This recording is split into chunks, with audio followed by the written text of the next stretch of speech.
locked in. Look at what we have here, folks. To the only show that matters. The cream of the crop. Duke Loves Wrestling. And there is no one that does it better than your host. I have come here to chew bubblegum and kick ass.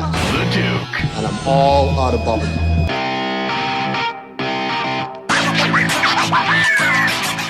Genetically superior. Oh, boy. What did I tell you? You're not a woman. All right, I'm going to give you that. You can't do this. You can't do these impressions. Oh, my Charlotte. goodness. You can't do it. Hey, good job. At least you knew it was Charlotte. Listen, like I said, I do my homework. Well, every now and then you do. Every now and then I do, yeah. Sometimes I prepare for this show. Oh, my goodness. Welcome back to Duke Loves Wrestling. I am the Duke. And yes, I do enjoy doing pro wrestling impersonations, and I'm going to keep on doing them no matter what my illustrious co-host, the Boston Bad Boy. No, that's all right. I'll host this whole thing. I think that's really what the people want anyway. Oh, yeah. That's all starting they to wonder. need. Starting to More wonder. of you, huh? This wise guy over here. Listen, how was your weekend? It was all right. It was pretty good, yeah. It was, it was a little rainy around here. Of course. And it was good, though. It's nice to get away. Did you catch Elizabeth Warren? The Senator Elizabeth Warren, which when she gets up on, well, first of all, back up. Everyone's on this Trump thing where if you're not a tough hombre, right, then you are a nasty woman. Okay. And this is, talk about one of the great, and Warren gets up there and she gives a promo. Oh, she cut a promo. That's my point. She cut a promo on the guy. With Hillary Clinton looking on, and this crowd of people going bananas behind them. Banana. Yeah. Bananas behind him.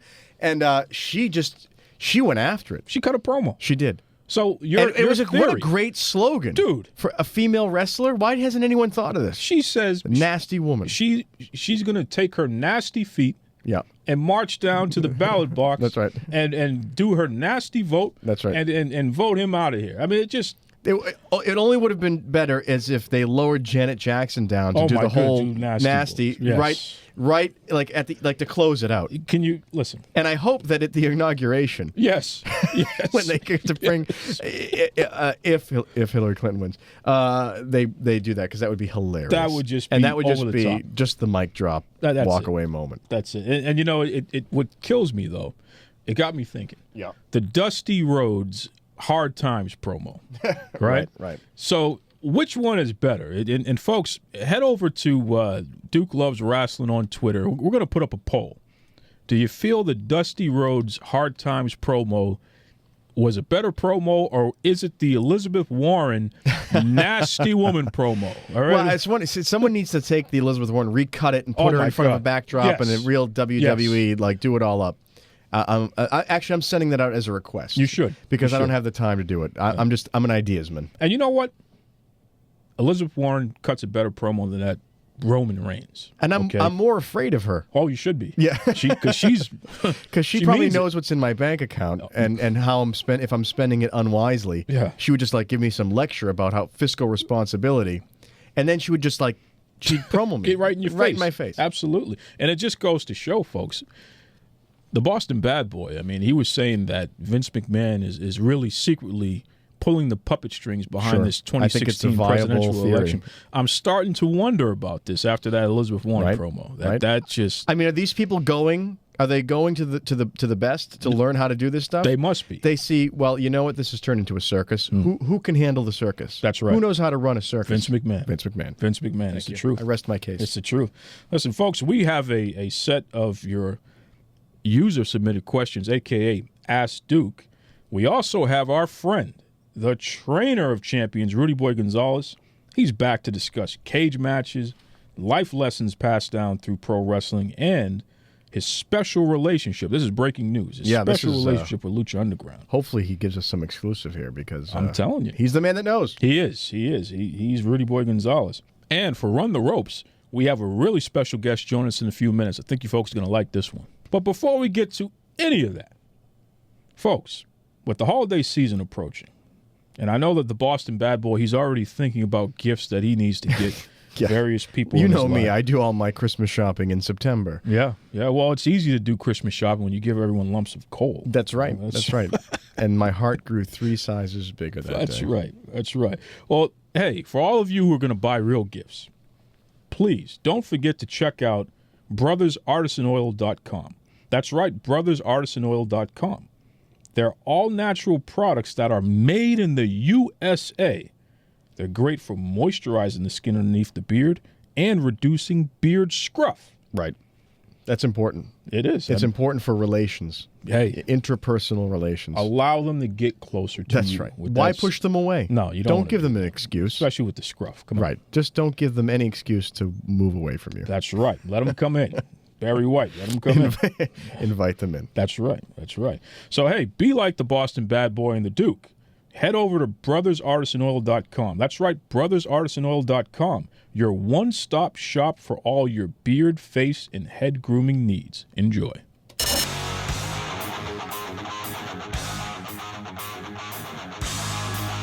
It's time to run the ropes. I give my opinion on the top 5 stories in the world of professional wrestling. Now, folks, we got a special guest to help me out with that this week. Say hello to none other than Coop the Comedian. How are you, Coop? I'm doing fine, dude. Thank you very much for having me on today. Hey, no problem. Listen, Coop, you have a pretty strong following on Twitter. How can folks continue to reach you if they want to listen to what you have going on and see what's really up in the great white north of Canada? Well, you can check me out anywhere on social media. Check out my Twitter account, Verify Coop, or follow my podcast at Coop's Podcast. You can also follow me on Periscope, the live broadcast map. It's really cool. And you can just go to coopscorner.info to look up some of my latest stand-up shows I'm doing, and even a store that you can buy some of my merchandise from there. And Coop, you're a big wrestling fan, right? Yeah, I am a big wrestling fan. I'm, well, not fan, but I feel like I'm part of a fan. I love the Lucha Underground fan base right now, and, I'm really trying to like WWE, but, Raw needs to pick up their game a bit. Oh, my goodness. Hey, what did your stepmom think about that?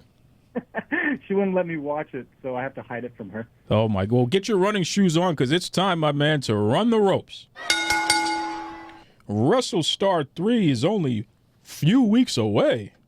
That's right, folks. According to MiddleKingdomWrestling.com, the 2-day pro wrestling extravaganza, WrestleStar 3, it's happening live November 18th and 19th at the Pattaya World Boxing Stadium in Thailand. Everyone from Chief Ram Mir, Big Sam, Ash, Tyra, even that crazy Mephisto. Coop the Comedian, what do you think about Mephisto? Man, she sounds pretty evil. I wonder who can hit harder, Mephisto or my mother? Oh. Is Billy Corgan the savior of TNA, or is he a predator? According to the Tennessean.com, during the Billy Corgan versus TNA trial, the two sides presented a scenario which begged the question if Billy Corgan was, quote, a knight in shining armor, or if he was nothing more than, quote, a predatory loan shark. Oh, my goodness. While nothing has been decided yet, interesting facts came out, folks. The WWE made an offer for TNA's tape library, like I've been telling you for weeks. Now, get this. They made an offer at one rate, and then they made a second offer at a lower rate. So it's like an episode of Family Guy or something. 1 minute they say, we'll give you 10. No. All right, we'll give you 5, and that's my final offer. Coop the Comedian, what do you think about that? Man, this whole TNA situation is confusing. Sort of like if a bullet had butterfly wings.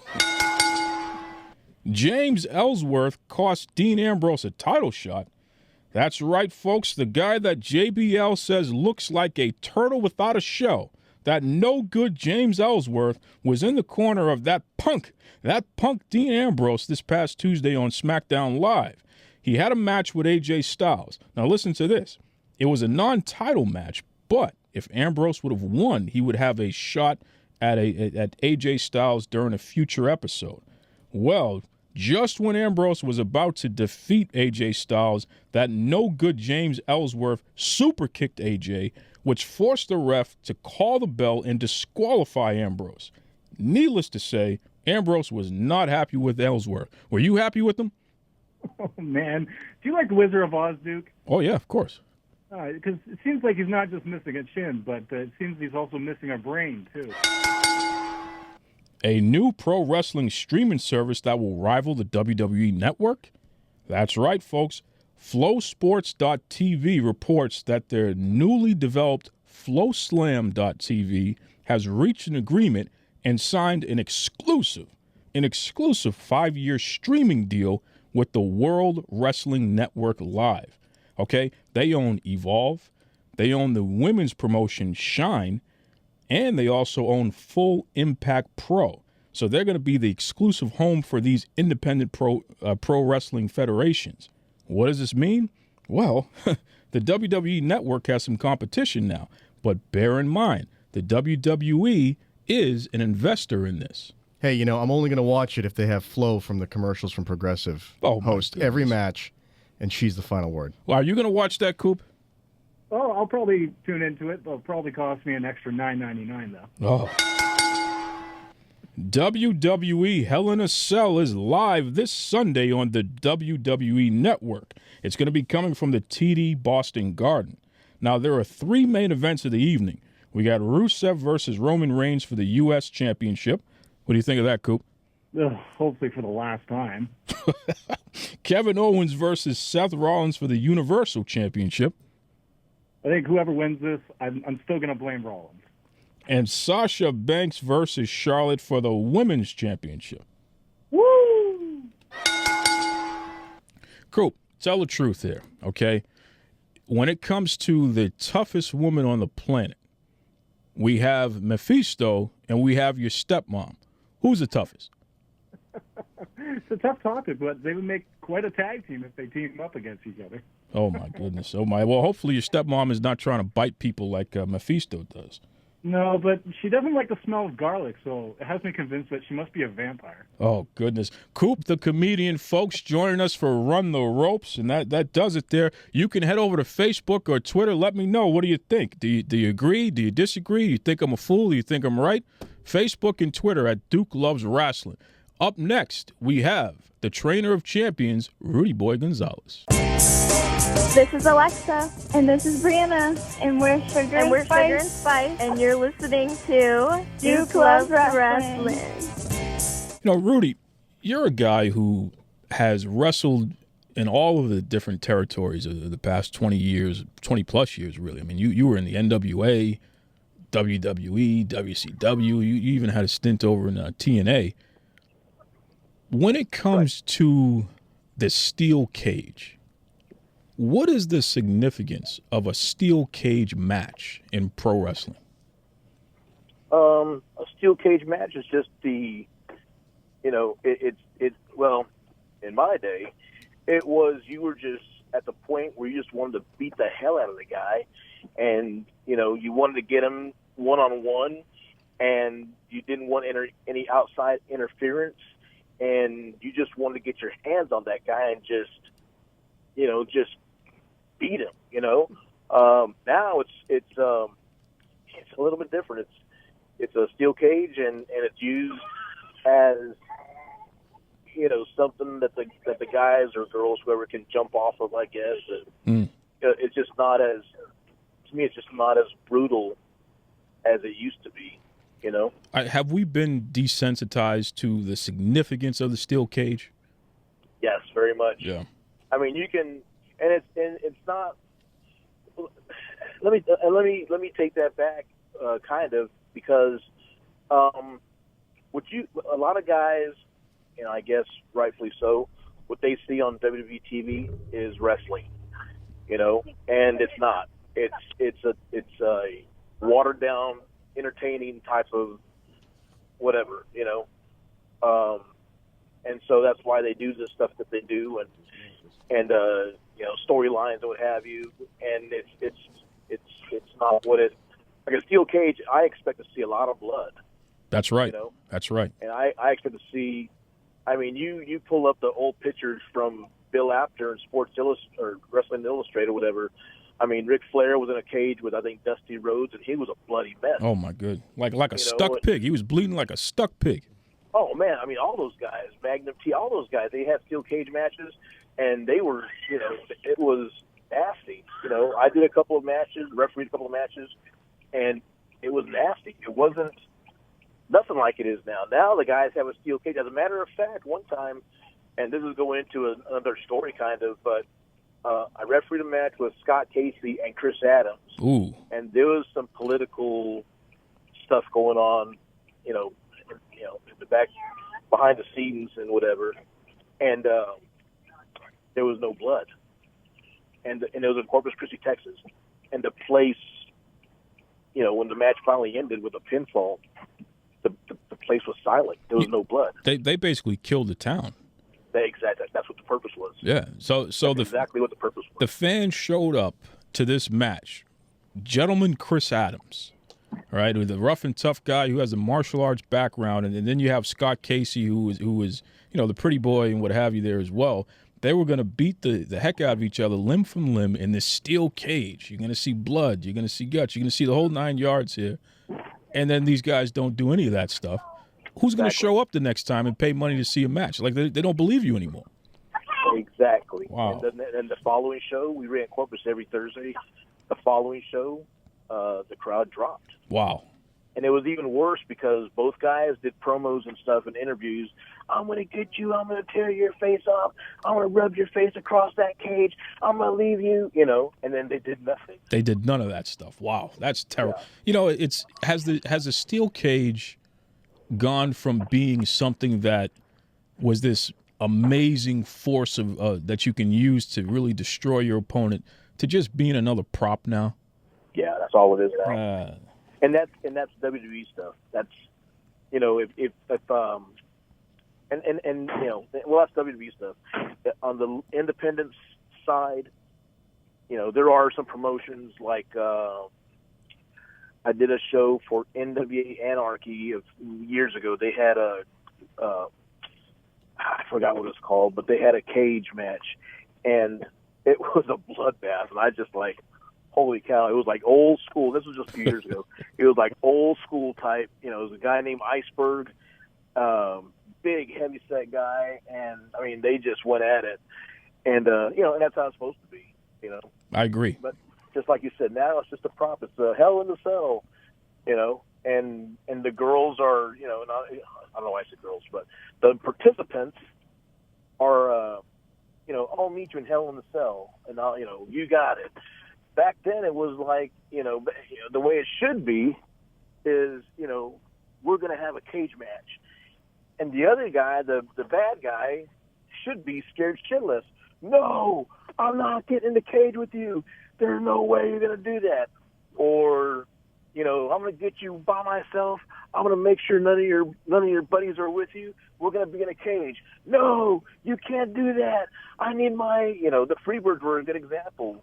As a matter of fact, one of the most historic moments, I feel anyway, in wrestling history, in Texas wrestling history anyway, was when Michael Hayes, it might have been Kerry Von Erich, wrestled Ric Flair for the title. Oh, my goodness. One of the most historic. You're absolutely right. I know where you're going, brother. Please, throw it on. Throw it on. And at the time, the Freebirds were the friends of the Von Erichs. They were, everybody got along and stuff. And the sequence of events was Terry Gordy was watching the door, making sure nobody got out of the cage and nobody came into the cage. And so... and you had Flair, the world champion, defending his title against the challenger, Kerry Von Erich.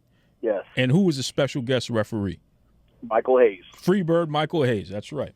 And so I remember, I wasn't part of World Class Wrestling then, but I remember reading, because I was Southwest, and you hear all the stuff going back and forth to the fans and stuff. And I remember there's no way Kerry Von Erich's going to lose that match. Michael Hayes is a referee. Oh, man, it's going to be great. They're going to, Ric Flair's going to lose the belt because Kerry had the advantage because Michael Hayes and Terry Gordy were friends of the Von Erichs at the time. Mm-hmm. And so then something happened where Flair pushed Kerry. Kerry bumped into Hayes. Hayes looked behind him, and it was I believe that's how it went. And then Hayes looked behind him, and it was Kerry, and he got pissed.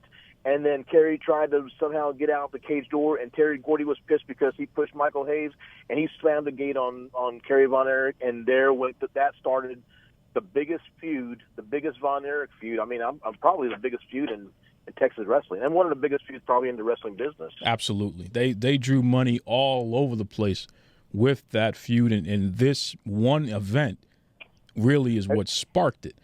Exactly. It was like lighting a match. Oh, boy. It was, to gasoline. It just blew up after that. Yeah, and folks, keep in mind, in the traditional sense of a steel cage match, you could either go over the cage to get out and win, or you could open the door to walk out. So Kerry Von Erich is trying to go through the door, and the door gets slammed on his head just as he pokes his head out to get out. And that was like an amazing thing. The Freebirds turned on the Von Erichs. Right. Boy, you took us back on that one. Listen, now that you bring up the historic moments in steel cage history in pro wrestling, when we talk about Sasha Banks, the women's champion in the WWE, and we talk about Charlotte, they're going to be in the quote-unquote ultimate cage match of Hell in the Cell. Do you feel that something like that could be the main event for the Hell in a Cell pay-per-view, these two ladies? Let me ask you this. Do you think, how can I put this? Do you think that we are prepared to see two beautiful young ladies bleeding like stuffed pigs? That's a great question. I'm going to tell you right now. I don't want to see it. And that's fair. And if you would have asked me the same question a year ago, I would have said absolutely not. I don't want to see it. I don't agree with it. But I feel like the marketplace has changed because of UFC. We saw Ronda Rousey get her face pounded in by Holly Holm. Right. We've seen many. We see Chris Cyborg, when she has a match, she beats the heck out of her opponents, and they're bleeding. They're leaving some DNA in that ring. So I think if done correctly, that's the key. That's the key word. Everybody says if done correctly, if this is done right. But what's correctly? Everybody knows that what we do is entertainment. Mm-hmm. So are we saying now that this match that they're having is legit? See, there's of course it is what it is. So, and with this cat out of the bag, so to speak, if the girls do bleed, why? How can I put it without saying too much? Why are they doing that themselves? You know what I mean? Yeah, you're bringing up a great question, especially in this day and age in WWE wrestling, where bleeding is not something that we see often anymore by anybody. Sure. By anybody. That's a fair point there. Folks, we're talking to Rudy Boy Gonzalez of the Texas Wrestling Academy and Texas Wrestling Entertainment. He is the trainer of champions. We have him back here. Rudy, staying on the topic of women wrestling. First of all, shout out to Alexa and Brianna, a.k.a. Sugar and Spice. They're two trainees of yours. Doing real good. As a matter of fact, I'm not sure, but I think they may be having their first match next Saturday. Oh, excellent. Yeah. Excellent. We'll definitely we'll talk more about that card in a moment there. But I wanted to get your thoughts. You told me a story a few days ago, which I thought was great, that we wanted to share on air here. You have a story about Victoria Gonzalez and Tough Enough and a situation that really taught a valuable lesson to everyone in the wrestling business, especially folks who are just starting off. Share that story for us. Sure. Well, what happened was Victoria Gonzalez came to train with the Texas Wrestling Academy last year, right about the time when WWE was making their they was going to start their Tough Enough thing. And if I remember correctly, they put out a press release. Send in their video. Tell us why you should be in the next Tough Enough. Tell us why you should be considered yada, yada, yada, whatever, correct? Yeah, and folks, just so you understand, Tough Enough was a opportunity for aspiring wrestlers to get trained in the WWE, and each week fans would vote who should stay and who should go. It was a reality show / get a WWE contract training situation here. Right. Mm-hmm. So I got the heads up like a week or so before they made the announcement on, public. So I told some guys that I thought would do well, good-looking kids and what have you. And I said, hey, man, WWE's going to do this Tough Enough show again.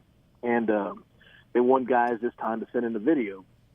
It doesn't matter, how it's done. Just send in the video. And there was some stuff you had to talk about, why you think you should be a WWE superstar. And there was some stuff you had to bring up in that video. So I pulled called 4 guys, I think, and I said, I think you really have a chance to get into this. I think you have what they're looking for. So, cut your video and let me see it before you send it in, so I can and help you out on if it's done right or not. Mm-hmm. So then that day when I made that announcement, Victoria had just started. She had a regular job she had to be at, so she wasn't there that day. So I called her the next morning, and I said, "Hey, I just told everybody yesterday that WWE's doing this Tough Enough thing, and the deal here is you need to send in the video and tell them why you want to be in Tough Enough and stuff like that." Victoria was 6 feet tall, very attractive, very athletic. I think she played basketball for Sam Houston State. Again, she had the tools. She was an athlete. And I compare her to Charlotte. Yeah, absolutely. So she said, okay. I said, so the sooner, she said, I'm at work right now, but I'll get on it. I said, okay, well, whenever you got time, So 30 minutes later, she calls me. She goes, where do I send this to? And I'm like, send what to? She goes, where do I send this? Where do I send this video to? I'm like, what do you mean? She goes, I finished it. Wow. I go, seriously? She said, yeah. I go, send it to me. Let me see it. So she sent it to me, and on the money, man, she talked about it's online somewhere. I'm sure you can pull it up. Oh, very entertaining. And head over to Duke Loves Rasslin on Facebook, folks. I'll put the video up of Victoria Gonzalez, her Tough Enough debut video there. And that was it. I said, I told her send it in. It took her all of maybe 45 minutes to do that. She did it during her lunch break. Wow. Yeah. So meanwhile, the studs that I talked to and whatever, a week later, did you do your video? No, not yet. I haven't had time. One of the guys didn't even have a job. I don't have time. I didn't have time to do it this week. Why didn't you have time? Well, you don't even work. Well, I was looking for a job. And so, Victoria didn't get a deal in Tough Enough, but it's stuff like that, though, that, it put her on the map. Yeah, plus it's the idea of there was a sense of urgency to her that she needed to get this done. Her dad gave her a window of 3 years. You have 3 years to make a name for yourself, and if it doesn't work, then let's do something else. So she had no time to waste. She came in with me. She trained. She had to move to Austin with her job, but she came in. She made the most out of the days that she was training with us. All we really did was work on fundamentals. She had trained with somebody else before, and they just did whatever. And so she had to, I worked with her a lot on her footwork and just the fundamental stuff, taking bumps properly and psychology and stuff like that. But just the urgency, there was no waste of time. Wow. Which reminded me back to the guys like Kendrick and Danielson. They'd wasted no time. They were at the gym all the time, learning whatever. There was, 2 weeks later, these guys still hadn't sent in their videos. I'm like, what are you waiting for? They just didn't want it as badly as she did.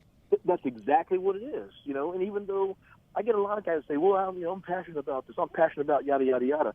Passionate is a strong word. It's also very misused, And so, and then there was some rumor going around that WWE had already picked out their people if they wanted and that type of stuff. And who cares if they, you're still going to get your video in. Someone's going to look at it, or possibly someone can look at it. You never know what's going to happen.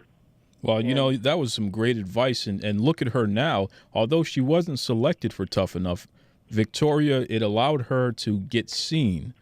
And here we are about a year and a half later, and now she has been invited to NXT. Yep. They invited her a few months ago for a tryout. I guess she did well, so they brought her back. Unbelievable. Hey, congratulations, Victoria. I'm happy for her. She's not my daughter. I know I've been getting a bunch of messages and stuff from different guys. You know, congratulations, your daughter got signed. She's not my daughter. Her dad, I'm sure her family is very proud of her. I've known her dad for 20 years or so, probably longer. We wrestled together for Shaw's promotion. He did the independents down here. His dream was always to get into WWE. It never happened. So, you know, I know he's proud of her. He's very happy for her. So, you know, good for her. Yeah, that's great. You brought up two names a moment ago. You said Danielson, which that is Brian Danielson, a.k.a. Daniel Bryan, WWE legend there, and also Brian Kendrick. Yeah. Now, Brian Kendrick is an interesting story. Here's a guy who you trained, you know, some 15-plus years ago, gave an opportunity to and what have you, and he jumped right on it, made it to the WWE, became tag team champion, cruiserweight champion, etc. His run ran out, and then he literally was away from the WWE and really big-time wrestling for a number of years. Right. Now here this guy is. He was in the Cruiserweight Classic, did so well. Now he's been on the last two pay-per-views, and he's been on Monday Night Raw, featured every single episode for the past couple of months here. How does it feel to see someone who worked so hard before and who had to make his bones just like you did back in your day, and now he's back in the big dance, so to speak? How does that feel for you? I can't even explain it. A year ago, like mid-October or so, actually a year ago in September, I got a call from him, and he was having some issues. He was having some trouble. Mentally, he just wasn't there. So we talked, and I love these guys to death. They're like my kids. They're like my buddies, my best friends, whatever, you know. So I told Brian, come to San Antonio. Come down for a week. Come down and let's talk. And, I mean, he was just, he was in a bad place. And, he's like, I don't know what to do. Just come down here, run one of my classes. We'll even do a clinic. You keep all the money from the clinic. I'll get you booked on a show for Friday. I'll use you on Saturday. We'll hang out and talk Sunday. I'll send you home Monday. And so that's what he did. And after the show we had, one, we did the clinic. Two, the Friday we went to the show in McAllen, Texas, and it was like a 5-hour drive. And all we did was talk about wrestling. I hadn't been on one of those drives in years, because now I got a lot of guys going to talk about Family Guy or whatever's on the internet. Mm-hmm. We talked about wrestling, and putting matches together. I had a kid with us, and he just kept quiet and listened the whole time. I mean, he had an education right there. So the next day, Saturday, we did our show, and on the way back from that town, we talked wrestling again. The next day, Saturday, after the show, me and him went to go eat, and there was a lot of crying, a lot of, just soul searching. Yeah, exactly. And and then Sunday we sat and picked him up. We went to lunch. We sat and talked and what have you, and more soul searching, more just looking in the mirror and stuff. And the last finally I told him call up Matt Bloom. I think he had just got the position. I said call Matt Bloom up and talk to him. Call Brian Danielson up and talk to him. See if they'll give you a shot.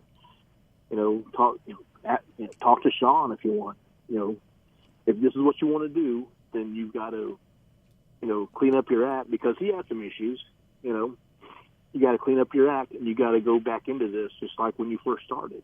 Wow. And so I sent him home Monday. I'm not sure exactly what happened, what he did Tuesday. Wednesday he made the call. Monday they brought him in for a meeting, I believe. They were interested. They brought him in for NXT. He did like a show. Everybody was surprised that he worked, but he did like one show for NXT, and then he was just in contact with him the whole time. And they said, okay, if you do this, then we'll consider this, and if you do that, we'll consider you for this. And the next thing you know, I called him to book him for a show. He's like, I can't do it. I was like, no. He goes, no, I got to leave these dates open for Cruiserweight Classic for WWE. I'm like, oh shit, I said, oh, are you signed? He said, no, they're going to start this Cruiserweight Classic thing with nothing but cruiserweights, and they got me in there. I was like, is it like a one-day tournament? Because I figured it's just one day then. He said, it's going to be over a course of several months or several weeks. And so I'm trying to, like, figure out what they're doing with them. And I was like, okay, so then maybe next month. He goes, no, I think I'm going to be working with them for a while. He didn't come out and say anything, but, I mean, that kind of, like, says something. Wow. And so there you go. And now, I mean, I called him after one of his matches with T.J. Perkins, and we talked about, through text, we talked about the match and stuff. I'm proud of him, and that just shows that, someone, me and Sean, told the students years ago, as long as you're in the game, you're in the game. To some people, that's over their head. But as long as you are doing something, as long as you're trying to do something, as long as you are making an effort, as long as you are, as long as that fire is still burning, you still have a chance. But the moment you stop. Exactly. You got it. The moment you, whatever, you're done. Leave us alone, You said the name a couple of times, Shawn. You talking about the Heartbreak Kid and Shawn Michaels, the Hall of Famer. There's been some talk of Michaels and AJ Styles potentially having a match. I know AJ keeps pushing that he wants to do it. It was even in Sports Illustrated recently about AJ talking about he wants to have a match with Shawn Michaels. Do you think HBK still has one more match left in him? I would be stupid to say no. because when he had that back surgery, that was supposed to have been it. That was supposed to have been no more matches for him. He was done. And then they talked him into one more, and then one more, and then he did those WrestleMania matches with Taker, and he wasn't holding back with anything. He pulled all the stops. He had some 5-star matches. So that's with 4 screws in his back, and so if I say, no, he's done, he's had it, that's dumb. That'd be crazy for me to say that. You can't count the Heartbreak Kid out. He's one of the greatest of all time, that's for sure. That's a good call out there. Listen, Rudy, in addition to being the trainer of champions and really a mentor, you also are a promoter. You have your Texas Wrestling Entertainment. And in fact, you got a huge show coming up with a pretty serious main event. Talk to us about the show that you have coming up. Main event is Rudy Russo versus Terrell Tempo. Tempo is one of the guys I trained. Rudy Russo has been running around for a while. Very, very talented young man. Just within the last, 5 years, he's really stepped it up a notch. He was NWA. I want to say he was one of the NWA junior champions for one of the promotions here.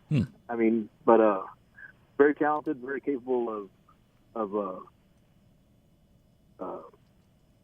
holding his own.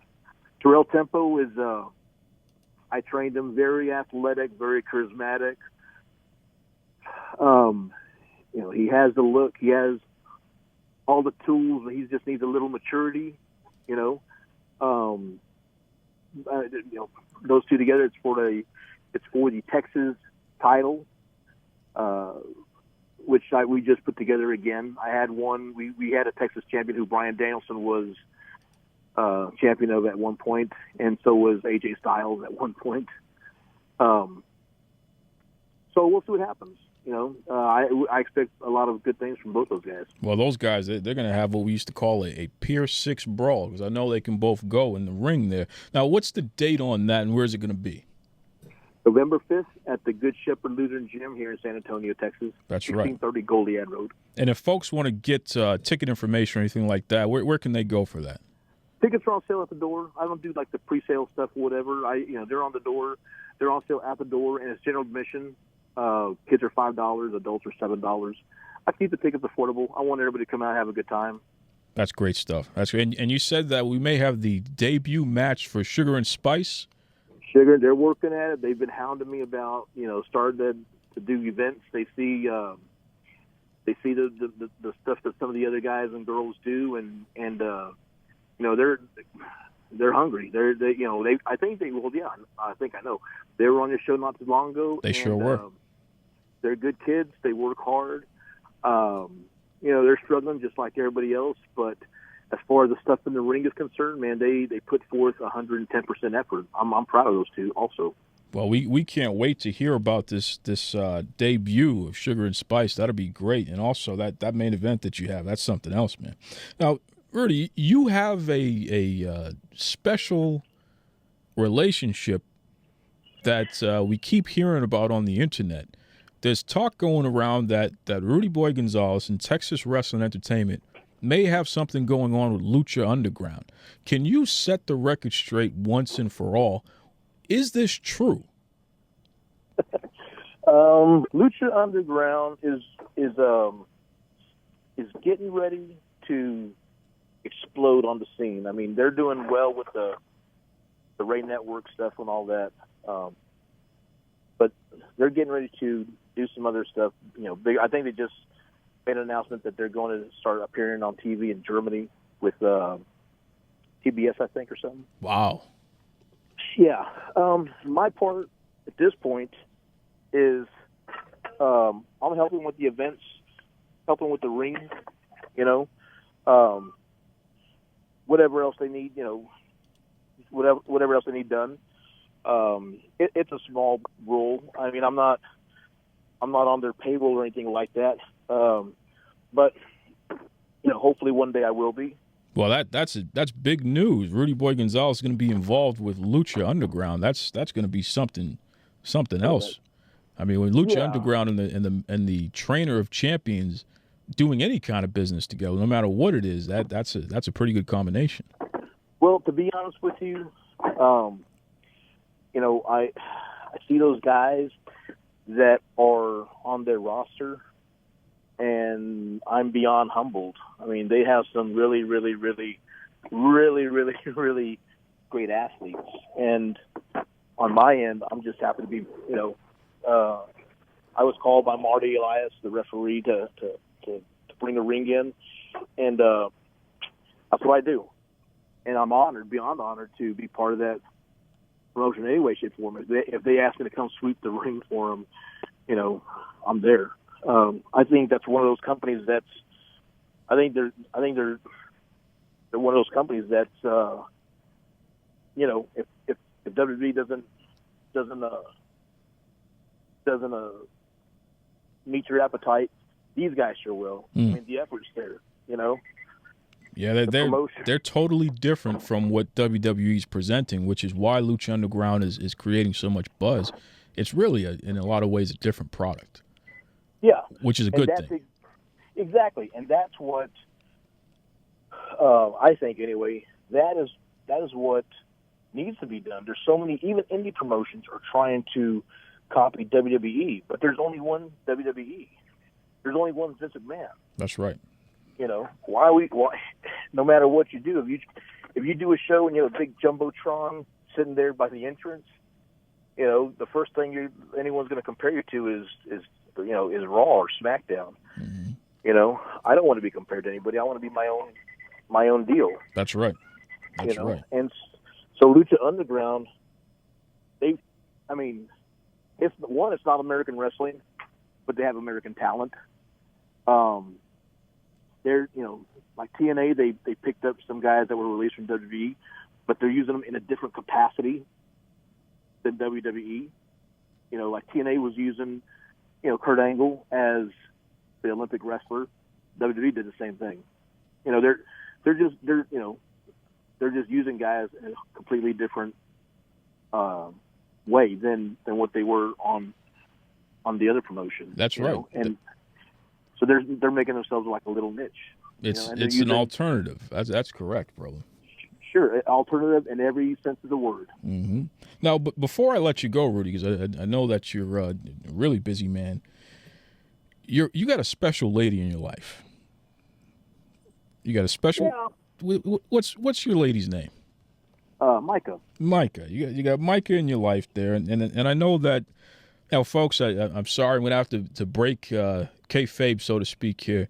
Rudy turns into a big ball of mush when he talks about Micah. Here's a guy who is, gushing about the fact that he has so much respect and admiration for her. Somebody that he really, really has high regard for and what have you. Tell us about Micah. I'll tell you a story about her. She, and I'm not saying anything that I haven't said before, but when she first started, she sucked. She was horrible. No. She was horrible. You're gonna get me in trouble with Micah, man. Oh no. But she had the background. She had the cheerleading background, the volleyball background. She had the sports background, what have you. And so one day I just pulled her aside and said, "What's up? What's going on with this?" And she was like, "I'm just not getting it." I'm like, "Why aren't you getting it? What's going on?" And we had a heart-to-heart talk. And I'm with my guys and girls, I'm very blunt. If you came down here, she relocated from New Mexico. So you spent all this money to move down here. You just paid me all this money, and you're wasting it. I didn't know you were that rich.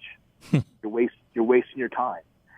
And next thing I know, just about from one day to the next, like her whole attitude changed, her whole demeanor, her whole approach to training and what have you, and she went from being someone that was like, Jesus Christ, she's getting back in the ring, to, all right, go in there and show them how to do. As a matter of fact, she works with the girls, Sugar and Spice, very well. Wow. She keeps an eye on them and helps them out with whatever. So she's doing very good. She's like I said, she's a hard worker and I'm glad she's there. Well, hey, listen, on behalf of all the fans, we want to give a shout out to Micah. Thank you not only for being a great person, but also for taking care of Rudy for us. We really appreciate that, because Lord knows this guy needs it. Okay, that's the truth. That's the truth. Listen, Rudy, as always, we thank you for coming on the show. You are a friend, and you're somebody who, when you came on the last time, the response was tremendous. People could not speak enough about just how engaging you are and how much they enjoyed listening to you talk and tell stories about your life and wrestling and things of that nature. So, you keep up the great work. If fans want to get in touch with you, Rudy, what's the best way they can do that? Facebook. I have my Rudy Boy Gonzalez Facebook page. And I hate, like I kind of touched on this earlier. I'm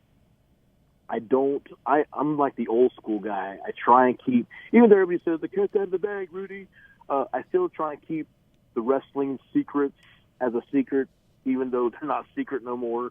But that's just the way I was brought up. So I try and not discuss things with fans about whatever. But I do like to talk with them and talk about wrestling. Like I remember like the Terry Von Erich and Ric Flair story. Once the fans asked about, well, how long ago was that planned? And when they start asking questions like that, I don't want to talk to you no more. Of course. I want to talk about, the story where Tully Blanchard got a hammer and he wanted to go hit Terry Funk with it, and Terry Funk punched him and took that hammer and reversed. What am I saying?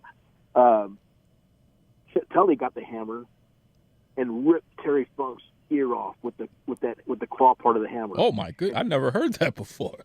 It was one of my first matches I ever did, and I was in shock. I was, I didn't know what to think. I thought I was going to get fired. Wow. And Terry Funk was screaming and hollering, and there was an old lady I remember in the front row of by the ring, and she threw up. There was blood everywhere. It was, and I saw Terry Funk at the WrestleMania. We did a show with him during WrestleMania week. And I said, and I hadn't talked to him in years, and I said, Terry, one of the first matches I ever did was I was a bell ringer when you wrestled Telly in San Antonio, and you went to get a hammer, and you were going to hit Telly with it. Telly got the hammer from you, and he went to tear your ear up. He goes, I remember that. And I'm just thinking, well, he's just saying that. I said, and I said something, and it wasn't quite. I said, and then 2 weeks later, you had a bandage on your ear, and you did a promo, and you talked about a dog, and a dog came to bit you, and Dory, he goes, I told the fans that when I was a teenager, I was walking home, and a dog bit me, and Dory went to go look for that dog, and he beat that dog with a stick, and he killed that dog, and Terry Funk cut that very same promo on me 30 years later. And that's one of the greatest Terry Funk promos of all time, too, that dog promo. It's funny that, wow. I was like, oh, that's it. That's exactly what happened. He goes, I remember that like it was yesterday. Unbelievable. And, and so, I like talking about, with the fans, I like talking about that stuff. I don't really want to talk about, is Triple H going to push AJ Styles, or I don't know what Triple H is going to do, and I don't know what AJ Styles is going to do. I don't care if this kid that they're putting on TV, if he deserves that spot or not. As far as I know, he beat AJ Styles, and he's a big name now. That's right. I don't care about that stuff. If you want to be a wrestling fan, then let's be wrestling fans. If you want to be smart about whatever's going on, then I'm going to talk to somebody who's smart about what's going on. I don't want to hear speculation or rumors or anything like that, So you hear that, fans? If you want to reach out to Rudy, which you're welcome to do, just make sure you keep it within the confines of pro wrestling. And don't try to go too far there. That's a great call-out. That's a great call-out. Rudy Boy Gonzalez, we'll definitely have you back sometime. Once again, thank you for joining us, brother. Yes, sir. Thank you. And on a side note, Duke, just like we talked about, we talked about this off camera, off mic or whatever. I really do enjoy talking to you. I really do. I there's not a whole lot of guys that I do, and I'm not trying to knock anybody, that I do the promos, that I do these interviews with, and long story short, I really do enjoy talking with you. I do coming on your show. I do enjoy going back and forth with you on Facebook. Our little messages back. I consider you a friend. Even though I've never met you, I consider you a friend. It goes both ways, brother. Thank you. Thank you. Up next, the Boston Bad Boy has more of your listener-submitted questions, a.k.a. Ask Duke. But before we get to any of that, I want to remind you to head over to barnyardcheese.com. That's right, Barnyard Cheese over at 149 Avenue C between 9th and 10th Streets in New York City. Last week, Boston Bad Boy, I told you about the KP tuna, which was a really strange sandwich there, but it was interesting with the raisins and all that stuff. That's right. Yeah. Well, you got to experiment, and I think those flavors work well together. Absolutely. You got the savory, the sweet, a little bit of everything. A little bit of everything in That's that right. deal. Now, listen, this week, we're all about the Smoky Joe. Now you're getting me going. Oh, yeah. This is an interesting combination as well. Listen to these ingredients. Alto Adige Speck. Okay. Joe's Dairy Smoked Mozzarella. I like that. Fresh tomato. Can't go wrong there. Tomato is a fruit, not a vegetable. We know. Continue. What is this, barroom trivia? Come on. Chipotle, Get on with the sandwich. I'm starving here. Chipotle mayo. And this is all, now those are all like Italian-style ingredients there, but this is all on a delicious, soft, Portuguese-style olive oil bread. Well, you can't go wrong with olive oil bread. I'm telling you, man, it's just soft and chewy and delicious. God, I hate this part of the show because I just get so hungry and depressed that you won't bring me any of these sandwiches. Well, hey, stop depriving yourself of deliciousness. Visit barnyardcheese.com for more info. Enjoy. This is the pastor of wrestling, Kevin West, and I'm listening to Duke Love Rasslin.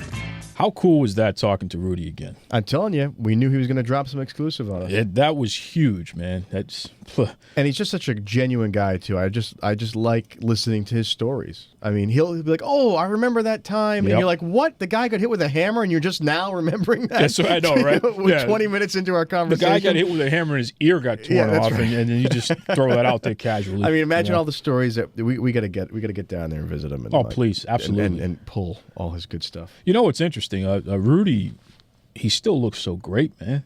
Oh well, yeah. I mean, I think he keeps in shape and. Listen, you can't be a leader. That's true. If he couldn't just go in there looking like Marlon Brando and telling these guys how they got to work the ropes and no, you got to get in there and mix it up with them. That's right. Which keeps them in shape. Right. That makes and sense. Keep them scared. Yeah. And he is an intimidating dude. Yeah. Man. Rudy's no joke there, brother. That's the truth. All right. Now look, I'm going to tell you something right now, Boston Bad Boy. Yep. For the past 2 weeks, you've hijacked. Wait a minute. Ask Duke. No. I've informed our listeners with very important theories and puzzle pieces that I've put together that I've done a lot of research on. We are sick and tired of your tomfoolery.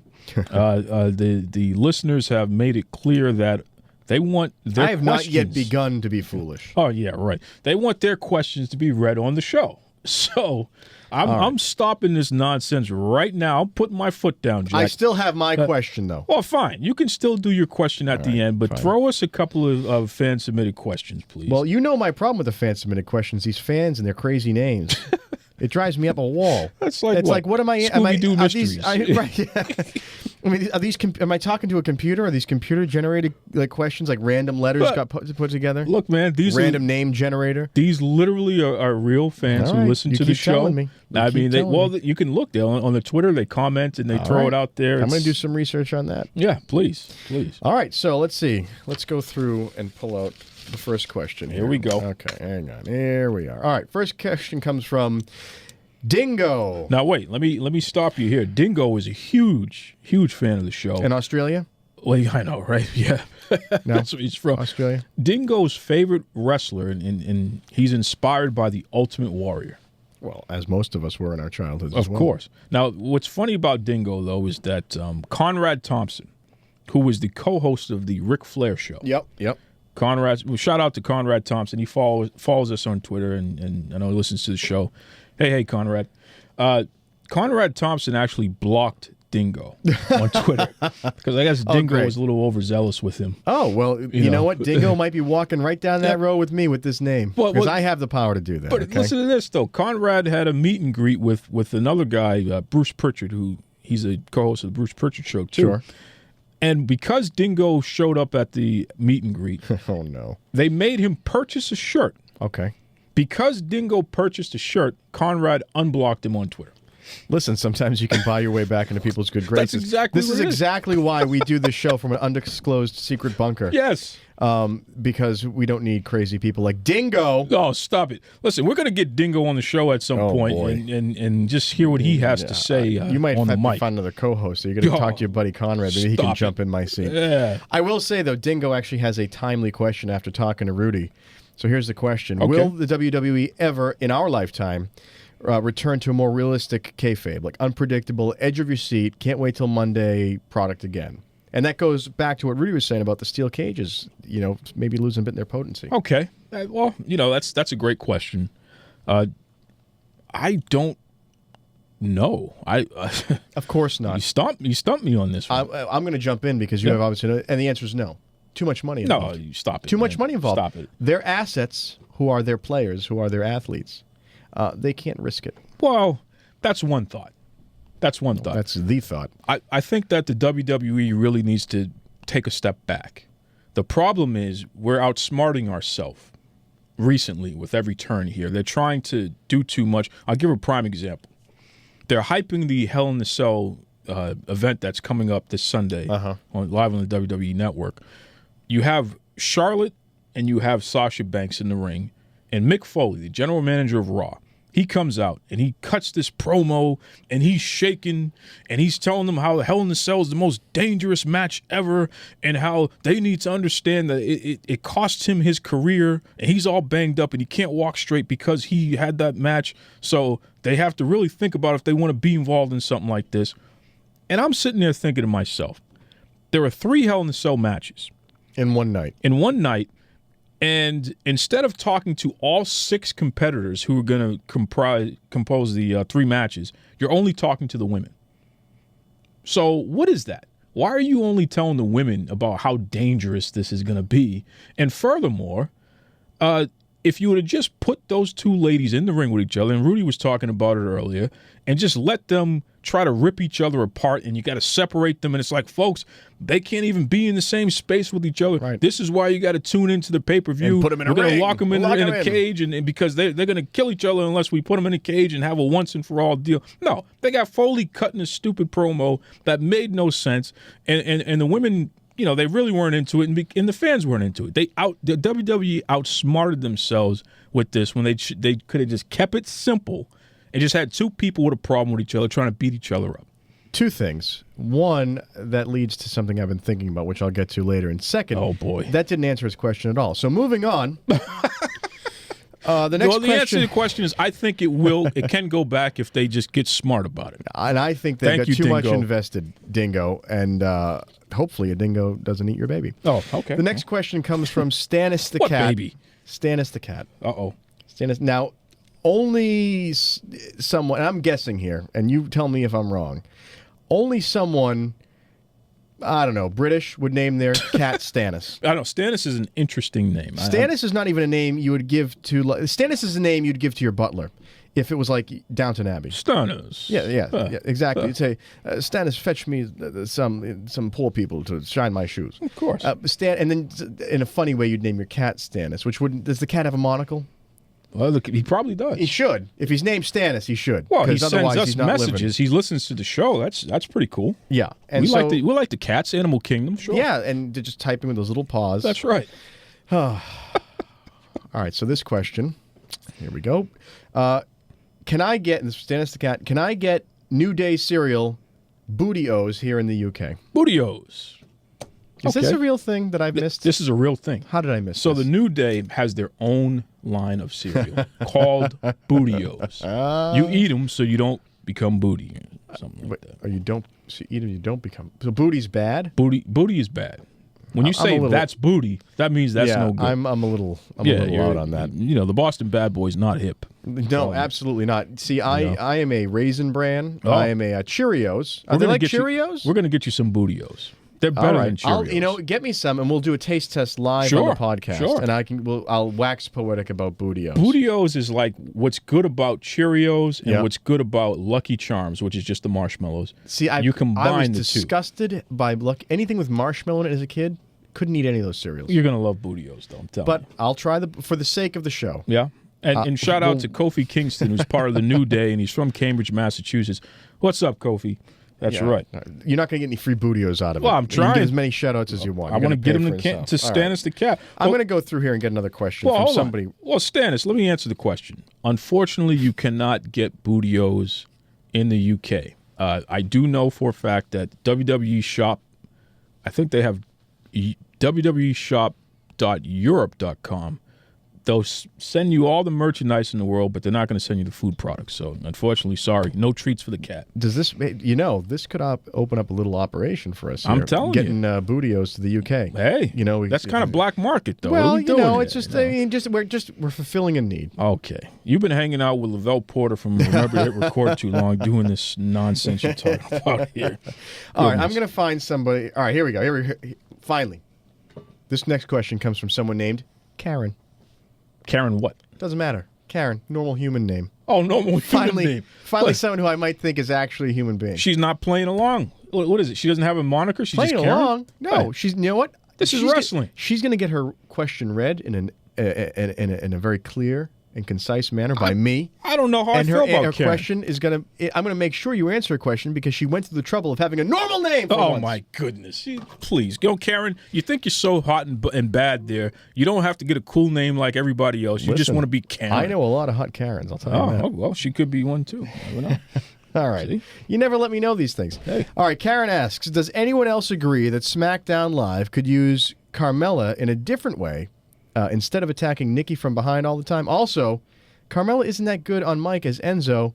Just saying. So that second part wasn't a question. So, Karen, you lose a few points for an addendum, which isn't a question, but we'll go with your first question. Well, first of all, I want to know what Karen's problem is with Carmella. I mean, who cares if she's not as good on the mic as Enzo? Well, Carmella doesn't have a last name either, so maybe her and Karen have a thing going where they're competing. Carmella used to be a Patriots cheerleader. Really? She's from Worcester, Massachusetts. Oops, sorry, I put that out there. I know kayfabe, she's supposed to be from Jersey Shore, but no, she's from Worcester, You know what? Massachusetts. The only thing there's only the ocean is the only really thing missing between the two of them. You know, but can they use her differently? Yeah, probably. I'm not against her attacking Nikki though, because I can't stand Nikki Bella, the character. I'm sure Nicole Garcia, the person, is a nice person. John Cena, I know that you're a woman. Don't beat me up. No, I would love to see that. No, and Cena's There's from a hell of a Massachusetts sell. too. I know, yeah, he would kill me.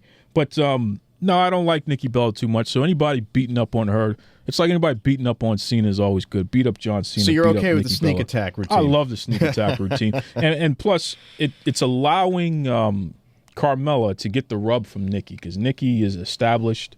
So somebody beating her up, it brings them up to her established brand level. So hey, but can they do something more with her? Of course they can. They can allow Carmella to beat up Brie Bella as well.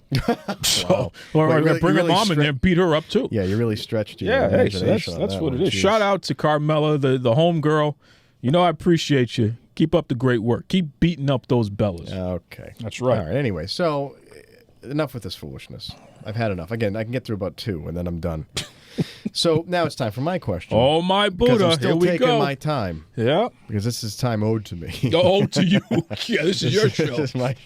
This is where I have Not the people's show. You actually, we were talking to Rudy earlier, and I was starting to think. You know what happens when I get to think, and then you mentioned bad news.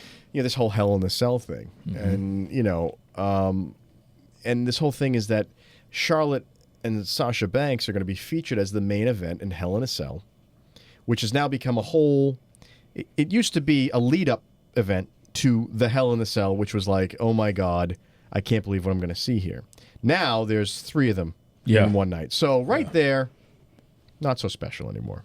Not as much luster on the event. I agree. So my question is, do you really think that Charlotte and Sasha Banks can be the draw for an event called Hell in the Cell? So follow me here, as I ask you to do every week. And you do a pretty good job most of the time. You have Roman Reigns versus Rusev. Okay. You've got Kevin Owens versus Seth Rollins with Chris Jericho. So these are like the 5 top guys on Raw and 5 of the top 10, of the entire company. True. You're talking the top guys, which you would think would be in a Hell in a Cell. Like, you want to see the top guys throttle each other. I think like Rudy said, some combination of those guys. Keep them apart, and we want to build up, and we're going to see this, that we got to lock them in a steel cage, and someone might die. Yeah. Like someone might. It's a metal, because people understand that the ring is got ropes. It's got a bit of give, even though you can take a beating. You get a little bit of spring off the floor. Steel, unforgiving. The steel chair. How many times has someone been pile drived into a steel chair? True. That's when you know you've gone beyond, right? So now we're with the steel cage. And now we're taking what used to be this bloody, deadly, potentially, head-smacking, back-breaking event, and we're going to put Sasha and Charlotte as the main event. Tell me about this. Explain this to me. Make me understand why that's going to happen. Well, this is the women's revolution in wrestling, okay? You're talking about 2 of the most exciting superstars to come around in decades, all right? The fans love to see the women compete, especially on the level of the guys, because they are that damn good. I think that, and I'm not questioning that, nor would I ever, but here's the thing. What they're doing as female wrestling is becoming more popular, society is not ready to watch women's faces get bashed in. What are you talking about?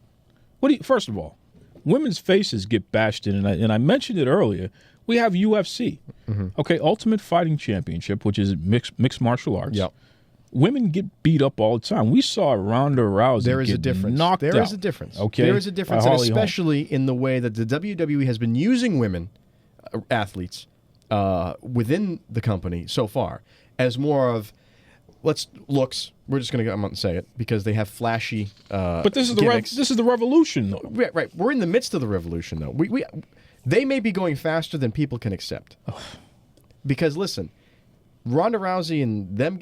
There's a difference between that kind of fighting and what wrestling is. Wrestling is escapism. There's an element of entertainment to it that we want to see pretty things. Why is it always that Kevin James has a really hot wife on television, even though he's a big fat guy? Yeah.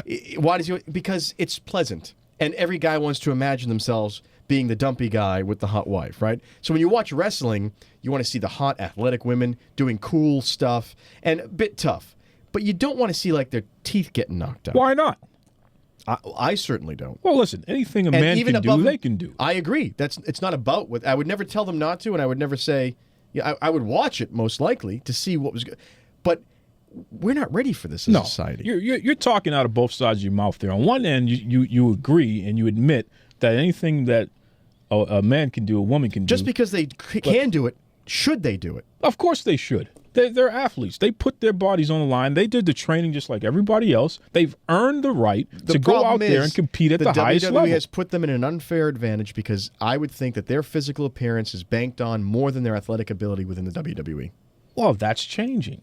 And that's the point. But it hasn't. But they're changing one without changing the other. They don't have to change the other yet. It's coming along, okay? The fans want to see women in the main event because they are that damn good. No, women in the main event is fine. But I'm talking specifically about this Hell in the Cell. The most brutal match ever, yeah. Right, which it gets me to thinking now. So they're going to take women, okay? And women who, the middle America certainly is not ready to watch two beautiful women, athletes, break their faces, right? And then for the rest of their careers have crooked nose and a cauliflower ear. This isn't UFC fighting. Let's think about what's going on. The WWE will never do that to the two women. They're putting them in a cage match that they're not supposed to have a cage match with. What? Because they don't want them to be disfigured. What I think is actually happening here, and Rudy touched upon it earlier, steel cage is not what it used to be. You used to go over the top to get out to the cage, you get a door slammed on you, a broken arm, blood. True. Now, we've a lot less blood nowadays in WWE, as you spoke about earlier. I think they're trying to eliminate the steel cage as an event within the WWE. If they're trying to eliminate the steel cage, then why do they have 3 steel cage matches in a whole pay-per-view named after the steel cage match, Hell in a Cell? Because what they're trying to do is neuter the whole thing. They're trying to water it down. Now it's no longer the main event. There's 3 of them. How deadly can it be? Because if someone gets, we're going to clean it up, and the next 2 guys will go in, the next 2 guys, and the ladies will jump in at the end and round it out. Because they're not going to let their investment, and this goes back to what I was saying earlier, they're not going to let their investment go south on them. They're not going to lose their investment in these beautiful women, talented athletes. They're not going to take one of those aspects away from them that makes a lot of money for the company. No, you're out of your stinking mind. Let me tell you something, pal. Whether or not the ladies want to do it, listen, they should be able to do it if they want to, and they should be able to judge their own career by it. They are athletes, okay? That's so right. let's first and foremost, they're pulling in the ratings just as well as the men. They have main evented in NXT. They have sold out arenas themselves. You don't need steel cage matches to have a successful wrestling company. Absolutely not. Okay. You know what? You know who doesn't? This is who agrees with me? Who agrees Vince with you? McMahon, because like you said, it's the women's revolution, right? Yes. They need women in wrestling. They want it in wrestling. But there's no room for both. There's no room for bloody, gory, faces torn open, what are you gonna ears do? getting torn off by hammers. There's no room for that. What are you going to do when these 2 women put it all on the line this upcoming Sunday on the WWE Network here in Boston, okay, and they bleed? Huh? What are you going to do It's then? not gonna And it's going to be happen. the highest-rated pay-per-view event It's of not the gonna year, happen. other than WrestleMania. It's not What are going you to going to happen. do then? They're not going to let that happen. No, listen. Charlotte has already made it clear. Yeah, she's going to do something that's never been seen you before. Just told in a Hell, me. You just Hell in a told Cell people, match. and you told Dingo that these two ladies weren't even that excited for it, and that no, that was a foolish promo with Mick Foley. Okay, Yeah. That's not to say that they're not excited about the match itself. They're going to make history. Okay. And they're going to tear the house down. Right, they're going to make history, but they're not going to have a broken nose, both of them with a broken nose. Why and not? Because that affects the rest of their career disproportionately than it does the men. This is the wrestling business, pal. No, I'm and telling let me tell you something right now. This is the direction we're going in. Equal rights. These women are going to pull it all on the line. So they're going to bleed, sweat, and pay the price of a wrestling lifetime, like Ric Flair would say. I think that they should be allowed to. I think that the steel cage for everybody should be the match to end all matches. Absolutely. I don't think the WWE is going to let it happen because they've got too much money on the line You're out of to your protect these people's faces, looks, You're physiques. out of your mind. They're not going to do it. No. And they're not going to do it for the men either. Think about what's going to happen. Like you said, there's so much less blood now. There's so much less danger now. They're taking it all away. It'll happen naturally. Okay? You can't be slammed against a cage over and over again and not bleed. Let me tell you something. Let's look at your buddy Daniel Bryan. Okay. Oh, no. Injuries ended his career. Here correct? we go with Accumulation of injuries nonsense. ended a career. Guy who was on the top. Okay. Now think of these wrestlers within the ring. They're working within the ring. Are they going to maybe think twice about cumulative injuries? No. Yes, they are. They're going to put it on the line. I'm telling you right now. Because it's going to be the most exciting match. The corporate culture of the WWE has got inside these guys' heads, You don't and know they're what you're trying to talking protect about. themselves. You don't know what you're talking and about. I guarantee you, you're going to see a neutered version of Hell in a Cell. I guarantee you this is going to be the most exciting Hell in a Cell match since Mick Foley versus The Undertaker, okay? It's going to be the greatest thing ever, and frankly, I'm ashamed that you even bring up the fact that the women shouldn't have a cage match. I'm not saying they shouldn't. I'm saying that... You're saying two things at once. I'm saying that they're not allowed to have a cage match the way it used to be, which is the way it should be, right? Because they don't... The company is not going to allow them to have their faces beaten in. So what are you really saying here? What are you really saying? Well, it's pretty obvious to me and anyone who understands my point, which is probably everybody. That's a conspiracy. That's going it. on. Cutting them off, folks. That's it. When he says a conspiracy word, that's when you know the Boston bad boy, once again, he's listening to Alex Jones. He's doing H.G. Wells. I don't know what the heck is going on with this guy here. But we're done. We want to thank Rudy Boy Gonzalez for joining us. Also, Coop the Comedian, thank you very much. Rudy agrees that it's been neutered and it's Rudy on its doesn't way agree out. with And you at all. there's All some right? suspicion, I think, on his don't part, know and about he would that. know. Folks, head over to Duke Loves Rasslin on Twitter, on Facebook, YouTube, iTunes. Listen to past episodes. We thank you. Join us again next week where we're going to be reviewing Hell in the Cell. And I'm going to be right. Boston bad boy, he's out of I'm his telling mind. you, man, Listen, it's a money game. It's going to be an amazing match. They should be able with to do these it. women Give them a here. real match, Okay? but they're No. not going to get a real match.